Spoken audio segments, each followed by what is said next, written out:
What if I told you that the most dangerous Jedi wasn't Yoda, Mace Windu, or even Anakin Skywalker, but Qui-Gon Jinn?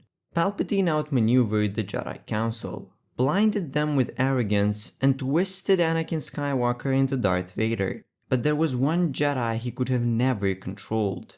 Qui-Gon Jinn didn't just follow the code, he lived in the Force itself. He bent the rules, he trusted prophecy, and he saw what others couldn't.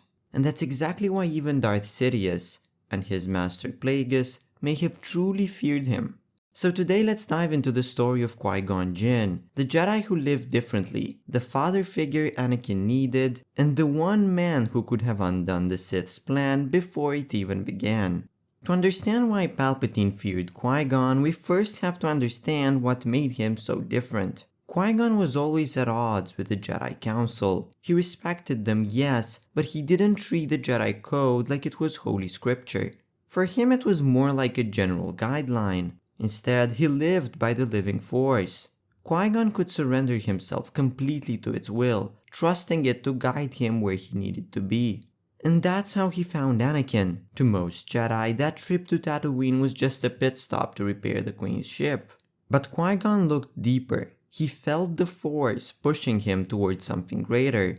And sure enough, that's where he discovered the boy who would one day change the galaxy. Now here's the funny part. Despite being a maverick, a rogue, the Council respected Qui-Gon. They knew he wasn't a rule breaker for the sake of ego. He wasn't reckless like Anakin would later be. Qui-Gon's defiance came from a place of deep trust in the Force. And because of that, when he spoke, people listened. They might not always agree with him, but they knew his perspective came from the will of the Force itself, not from personal ambition. That made him valuable, and it made him dangerous to Palpatine, because while Sidious blinded the Council with arrogance, Qui-Gon wasn't falling for it. He wasn't distracted by politics or prestige, his eyes were wide open. Qui-Gon also believed in prophecy more than most Jedi. The Council often dismissed ancient prophecies as vague or dangerous, but Qui-Gon didn't. He trusted them when combined with the living Force. That's why he believed Anakin was the chosen one. While others only saw a boy with too many attachments, Qui-Gon saw destiny. And that right there was a threat to Palpatine's entire plan. Because Qui-Gon recognized that Anakin wasn't just a powerful Jedi, he was the balancing point of the Force itself. If Qui-Gon had lived, Anakin's story might have been one of balance, not corruption. And here's where it gets fascinating. According to Star Wars legends, even Darth Plagueis, Palpatine's own master, feared Qui-Gon Jinn. When Plagueis learned that Qui-Gon was assigned to negotiate with the Trade Federation, he became uneasy. He saw Qui-Gon as an outlier, someone who couldn't be predicted or bent to Sith influence. And when news reached him that Qui-Gon was the one who discovered Anakin, that was the first time Plagueis truly felt fear. Because he realized that if Qui-Gon raised the Chosen One, the Sith's 1,000-year plan might collapse overnight. Now let me tell you a story about Qui-Gon Jinn that most fans don't know.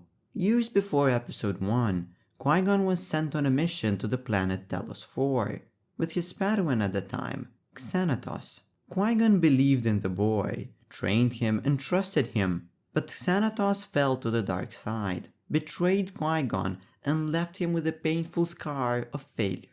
That experience shaped Qui-Gon forever.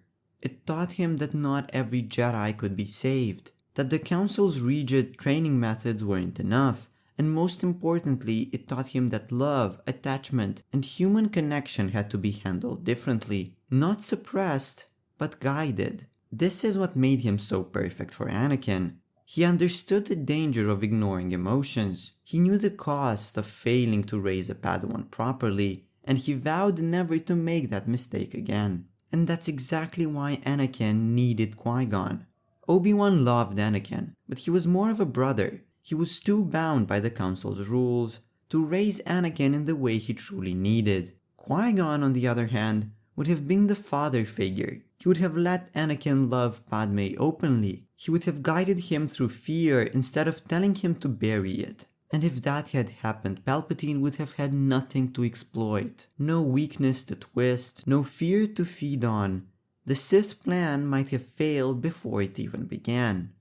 And even after Qui-Gon's death, his influence shaped the galaxy through Obi-Wan. On Mustafar, when Obi-Wan fought Anakin, it wasn't just Jedi training that carried him, it was determination, a kind of focus that was very much in Qui-Gon's spirit. Obi-Wan didn't fight like a perfect Jedi Knight that day, he fought like a man who had to end Darth Vader before it was too late.